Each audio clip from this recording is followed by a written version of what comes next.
గత ఏడాది దీపావళి మరుసటి రోజు ఉదయం నమోదైన 296 ఏక్యూఐతో పోలిస్తే ఈసారి కాలుష్యం మరింత పెరిగింది. నిన్న సాయంత్రం 4 గంటలకే ఢిల్లీలో ఏక్యూఐ 345గా వెరీ పూర్ కేటగిరీలో నమోదైంది. బాణాసంచా మూతతో రాత్రికి రాత్రే గాలి నాణ్యత మరింత క్షీణించింది.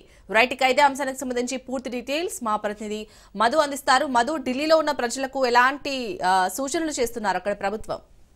పెనంలో నుంచి పొయ్యి మీద పడ్డం అంటే ఇదేనేమో. ఎందుకు ఈ మాట చెప్పాల్సి వచ్చిందంటే ముందుగానే ఢిల్లీలో పొల్యూషన్ వచ్చేసి చాలా పూర్ అంటే పూర్. ఇప్పటికే అనేక రకాల చర్యలు తీసుకున్నప్పటికీ కానీ ఏ మాత్రం కూడా మారలేదు. దీపావళి ఏదైతే ఉందో ఆ దీపావళికి సంబంధించి పూర్తిగా కూడా ఎక్కడికెక్కడ జరపద్దు, పటాకులు కాల్చొద్దు అని చాలా వరకు మొత్తుకొని చెప్పినా సరే కాల్చారు. ఓకే, అది సాంప్రదాయంగా వస్తున్నటువంటి అలవాటు కాబట్టి పటాకులు అయితే టపాసులు అయితే కాల్చారు. అలా కాల్చినటువంటి ఆ దెబ్బకి, కేవలం దీపావళి రోజు కాల్చినటువంటి దెబ్బకి అసలే గాలి ఏదైతే ఉందో, నాణ్యత ఏదైతే ఉందో అది చాలా అంటే చాలా పూర్గా ఉంది. దాంతో చివరికి రెడ్ అలర్ట్, అంటే మీరు పీల్చేటటువంటి, అంటే ఢిల్లీలో పీల్చేటటువంటి గాలి ఏదైతే ఉందో రెడ్ జోన్లోకి అయితే వెళ్ళిపోయింది.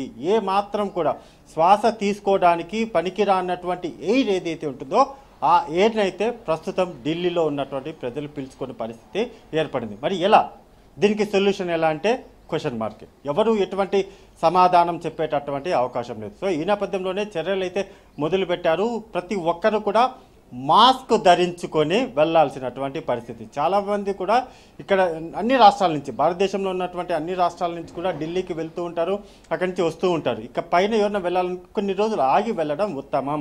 మనం కూడా వాళ్ళకి ఒకటే సూచన అయితే ఇవ్వబోతున్నాం. మీరు ఢిల్లీకి వెళ్ళాలనుకుంటే మాస్కులు ధరించాలి. అక్కడికి వెళ్ళిన తర్వాత మాస్క్ లేకుండా ఉంటే మాత్రము మీరు అనారోగ్యానికి పాలవుతారు. డెఫినెట్గా మీకు శ్వాసకోశకు సంబంధించినటువంటి ప్రాబ్లమ్స్ అయితే వచ్చే అవకాశం ఉంది. వీటన్నిటికీ గెట్ రెడీ. అయినా పర్వాలేదు, మేము వెళ్తామనుకుంటే మాత్రము ఢిల్లీకి పయనమైపోవచ్చు. కానీ ఇప్పుడు ఉన్నటువంటి సిచ్యువేషన్లో మాత్రం దీపావళికి ఒకే ఒక్క రాత్రి, జస్ట్ ఒక రాత్రి పేల్చినటువంటి బాణాసంచాకు గత ఏడాది కంటే ఈ ఏడాదికి రెట్టింపు అయిపోయింది. పూర్తిగా కూడా గాలి ఏదైతుందో గాలిలో ఉన్నటువంటి నాణ్యత పూర్తిగా క్షీణించిపోయింది. కాబట్టి రెడ్ జోన్లోకి పరిస్థితి అంతా కూడా వెళ్ళింది. ఇక పైన అక్కడ ఉన్నటువంటి ప్రజలు పూర్తిగా కూడా వాయు కాలుష్యం ఏదైతే ఉందో ఆ పొల్యూషన్కి సంబంధించి చర్యలు చాలా గట్టిగా తీసుకుంటే తప్ప కోలుకునే సిచ్యువేషన్ అయితే కనిపించట్లేదు. Right, thank you Madhu.